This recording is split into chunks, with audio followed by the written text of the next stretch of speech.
Jaroli bakattoota Oromoo Naayiroobiitti argaman keessaa isin tokkodha. Boonini guyyaa irraa maaliif asitti argamtani? Guyyaa irraa kana guyyaa Iidaa guyyaa gammachuudhaaf saniif asitti argamne. Guyyaan kun ayyaan Iidaa kun waggaa meeqaffaaf kabajamuutti jiraarra?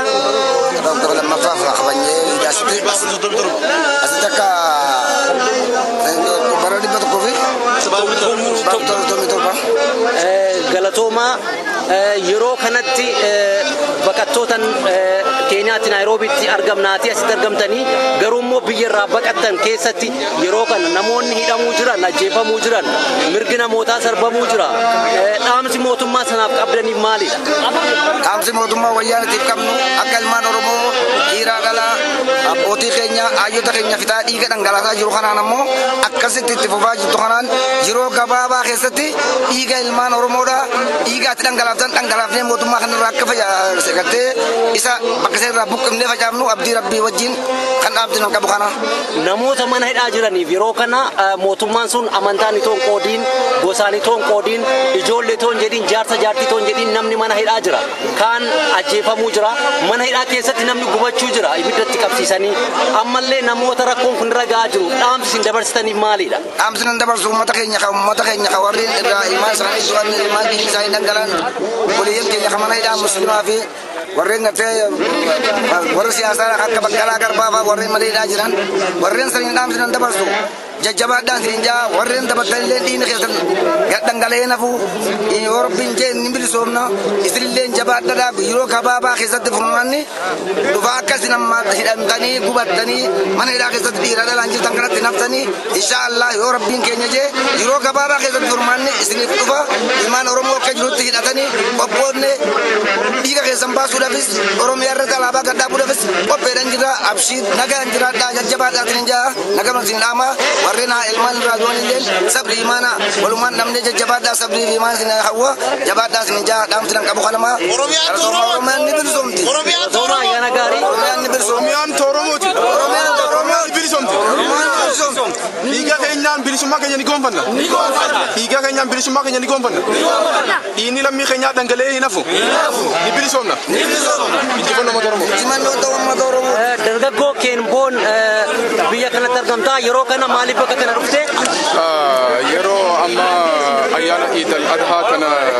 hawaasa musliimaa bakka magaalaa kana keessatti argaman waliin kabajuuf asitti argama. Yeroo kana yeroo ayyaana kana kabajnutti namoonni obbolaan keenya amantaa Islaamaa warri qabu Kiristaanis uummanni gosaan xiqqaa guddaa toon jedhiin mootummaan Itoophiyaa nama hidhee jira nama jeesuu jira mootummaa kanaaf dhaamsati qabdu maalidha? Mootummaa kanaaf dhaamsiin ani qabu waan takka waan inni beekuu qabu jira. Ilmaan Oromoo baroota jaarraa tokkoo fi walakkaadhaaf gabrummaa jalatti erga kufee asitti dhiigni isaa dhangalaa jira, hidhamaa jira, ajjeefamaa jira, reebamaa jira. Kana ajjeefamaa jira. Mootummaan gabroonfataan kuni akkanatti akka hin hafneef beekuu qaba. Akka har'a dhiiga ilmaan Oromoo dhangalaasetti dhiigni isaa boruu akka dhangala'u gad fageessee hubachuu qaba. Nuti qeerroon Naayiroobiittis ta'e akka Oromiyaa guutuutti akka addunyaa guutuutti falmaa itti jirru ni finiinsina qabsoo jalqabne galmaan ga'uudhaaf of duuba hin deebinu dhaamsa qaba. Namoota hidhamanii mana hidhaa jiraniif dhaamsa si dabarsitu maali? Namoonni hidhamanii mana hidhaa jiraniif qabsoodha. Qabsoon waan hedduu qabdi. Du'a qabdi, hidhaa qabdi, reebicha qabdi. Kana obsaa fi murannoodhaan kaayyoo kaleessa manaa ba'anii itti hidhamaniif san akka galmaan ga'aniin dhaamaaf. Galatoomi Keenboon galatoomi ustaaz har'a yeroo kana maaliif asitti argamtan? Guyyaan har'aan tanaa kun guyyaa kabajamaa akka gartee addunyaatti guyyaa kabajaa Iid Islaamaati. Alhamdulillah rabbiin Iid Arafaatiin uummata Islaamaa hunda gahee akkasuma mallee hawaasa keenya kan biyya jiruufillee waan hin dhaamuun qaba haala jiruufillee waan hin dhaamuun qaba. Duraan dursee alhamdulillah qabsoon hawaasa keenya waan guddaa argamsiiftee jirti. eega sochiin tun argamte akka silaa waa godhuu dandeenyu yoo sossoo'ee hawaasni keenya akka waa godhuu danda'u waa guddaa if harkine harka qullaa hangana dalaguun kun waan akka malee nama ajaa'ibsiisu waan akka malee nama dinqisiisu kanaafuu kanaa olillee akka hawaasni keenya tattaaffii godhee qabsoo itti fufuun hawaasa keenyaaf dhaama warreen gartee hawaasa keenyaan deemulleen ummata Oromoodhaa akkuma gartee amma dura baallama seenametti ammallee baallama seename san afaaniinis hojiinis akka argamsiisan hawaasa lubbuu isaanii kanne dura warri sila hawaasa kanaan deemu qabsoonni gartee hawaasa kanaa gurguddaan isaaniidha akka isaan dura lubbuu isaanii if kannan akka hawaasni lubbuu if kanne kanatti akka lubbuu isaanillee lubbuu if kannanii qabsoo Oromootiif biyya teenya bilisoomsuudhaaf gabrummaa nurraa kaasuudhaaf diinii fi akkasuma ammallee biyya teenyallee qabeenya keenyallee nuuf deebisuudhaaf nutillee isin cinaa jirra waa hundaanuu qabsoo hawaasa keenyaa bakka hunda jirtu ni deeggarra Nairobi illee biitii akka warra gartee biyya alaatti nuuf hin mijoine waa hunda godhuudhaaf garuu ammoo namni hundinuu qalbiidhaan itti jira warreen ala jirtan sochii guddaa gootan kana akka kanaa ol tokko taatanii yaadallee tokko gootanii humni hawaasa keenyaa waan tokkummaarratti tokkummaarratti waan hundaa'uuf jecha tokkummaa keessan akka jabeessitanii isin dhaama